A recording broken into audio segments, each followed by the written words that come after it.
जय जगन्नाथ और OS aspirant YouTube channel समस्त को स्वागत। आज आम यह भिडियो आलोचना करने जाऊँ Odisha public service commission recruitment 2025 विषय में।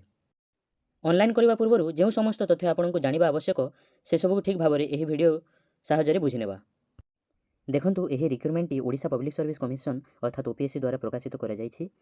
For your kind information, OPSC हूँ ओडिशार सर्वोच्च state civil services recruitment body जहाँ Odisha administrative service, Odisha police service और ओडिशा फॉरेस्ट सर्विस परी ग्रुप ए प्रेस्टिजियस सेवा परीक्षा नहीं थाए। नोटिफिकेशन अनुसार पदवीर नाम हूँ ओडिशा एडमिनिस्ट्रेटिव सर्विसेज और ओएएस। टोटाल 314 वैकेंसी रही जहाँ मध्यरु 104 सीट महिला प्रार्थी रिजर्व रखा जाइछि। तेणु यह महिला एस्पिरेंट मानक पई एक बड़ सुजोग। चलतु एबे जॉब लोकेशन जानिनबा। एही ओएस पोस्टर जॉब लोकेशन हेउछि संपूर्ण ओडिशा। सिलेक्टेड कैंडिडेट मानकु राज्यर विभिन्न जिला और प्रशासनिक यूनिट रे पोस्टिंग मिली पारे। एठारे जेंडर उपरे कोनोसी रेस्ट्रिक्शन नाही। पुरुष एवं महिला उभय प्रार्थी एही ओएस रिक्रुटमेंट पई अप्लाई करि पारिबे। चलतु एबे एही रिक्रुटमेंट पई एलिजिबिलिटी क्राइटेरियाटा जानिनबा।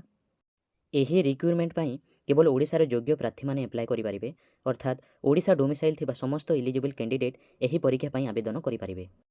एही रिक्रुटमेंट पई एजुकेशनल क्वालिफिकेशन देखिबाकू गले प्रार्थी मानक पाखरे जे कोनोसी रेकग्नाइज यूनिवर्सिटी रु बैचलर्स डिग्री थिबा आवश्यक। स्ट्रीम्स एवं सब्जेक्ट उपरे कोनोसी रेस्ट्रिक्शन नाही। चलतु एबे एज लिमिट विषय जानिनबा।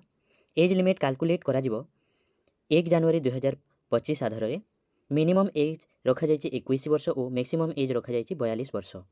मने रखिबे रिजर्व कैटेगरी प्रार्थी पई एज रिलैक्सेशन गवर्नमेंट रूल्स अनुसार लागू हेबो। एप्लिकेशन मोड संपूर्ण ऑनलाइन रखा जाइछि। ओपीएससी रो ऑफिशियल वेबसाइट माध्यम रे फॉर्म फिलअप करबाकू हेबो। एथिपाई एप्लिकेशन फीस हेउछि 700 जहाँ एसटी एससी और पीडब्ल्यूडी प्रार्थी मानक पई छाड़ रखा जाइछि बा छाड़ करा जाइछि। एबे आसंतु इंपोर्टेंट डेट्स उपरे नजर पकाई नबा। ऑनलाइन एप्लिकेशन 20 जनवरी 2026 टारू आरंभ हेबो एवं 27 फेब्रुआरी 2026 संध्या 5टा पर्यंत यह चलिबो। लास्ट डेट पूर्व एप्लाई करिनेबे कहीं जेमिति लास्ट डेट पाखकू पाखे आसीबो सेमिति वेबसाइटा स्लो हे आसीबो। यह मो निजर एक्सपीरियंस रु कहूची। सेहीपरि एग्जामिनेशन डेटा 7 जून 2026 रे धार्य करा जाइछि। ओपीएससी ओसीएस परीक्षा को नहीं समस्तक मनरे गोटे प्रश्न, परीक्षा केमिति हुए, केते पर्यायर हुए और केते मार्कर होई थाए। चलतु सरल भाव में बुझीनेबा ओपीएससी ओसीएस एग्जामिनेशन रो मेथड। देखंतु ओपीएससी ओसीएस परीक्षार प्रथम पर्याय बा फास्ट फेज हेउची प्रिलिमिनारी एग्जामिनेशन अर्थात प्रिलिम्स। प्रिलिम्स हेउची एक स्क्रीनिंग टेस्ट। एठारे दुईटी पेपर थाए। प्रथम पेपरटी हेउची जनरल स्टडीज जहाँ 200 मार्कर होई थाए। ऑब्जेक्टिव टाइप एमसीक्यू क्वेश्चन आसी थाए। द्वितीय पेपरटी हेउची सी सेट, यह मध्य 200 मार्कर एमसीक्यू पेपर। मने रखंतु प्रिलिम्स रो मार्क फाइनल मेरिट रे ऐड हुए नाही। यह केवल मेंस पई योग्यता निर्णय करे। प्रिलिमिनारी एग्जाम पास कला परे आपण द्वितीय पर्याय बा मेंस एग्जामिनेशन पई उत्तीर्ण हेबे।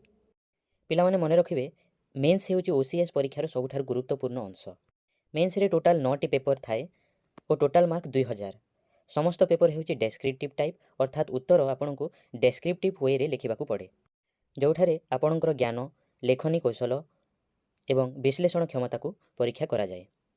आपण मेंस एग्जाम क्लियर कला परे इंटरव्यू वा पर्सनालिटी टेस्ट पई उत्तीर्ण हेबे जहाँ 250 मार्कर, जोठारे पुस्तकीय ज्ञान नुहे आपणकर व्यक्तित्व, आत्मविश्वास, नेतृत्व गुण एवं प्रशासनिक दृष्टिकोण मूल्यांकन करा जाए। एबे आपणको मनरे आसुथिबो फाइनल मेरिट केमिति हुए। मेंस एग्जाम रो 2000 मार्क, इंटरव्यू रो 250 मार्क अर्थात टोटाल 2250 मार्क। प्रिलिम्स नुहे केवल मेंस एवं इंटरव्यू आपणकर फाइनल रैंक निर्णय करे। सो स्टूडेंट्स, यह थिला ओपीएससी ओएस रिक्रुटमेंट 2025 रो संपूर्ण सूचना। जदि आपण ओएस एस्पिरेंट तेबे एही नोटिफिकेशन को गंभीरतार सह नियंतु एवं प्रिपरेशन आज ठारू आरंभ करंतु। जदि एही वीडियो आपणको ओपीएससी ओसीएस परीक्षा बुझिबार सहाय्य करिछि तेबे लाइक करंतु, शेयर करंतु एवं ओपीएससी संपर्कित अधिक गाइडेंस पाई चैनल को सब्सक्राइब करंतु। All the best future OS officers.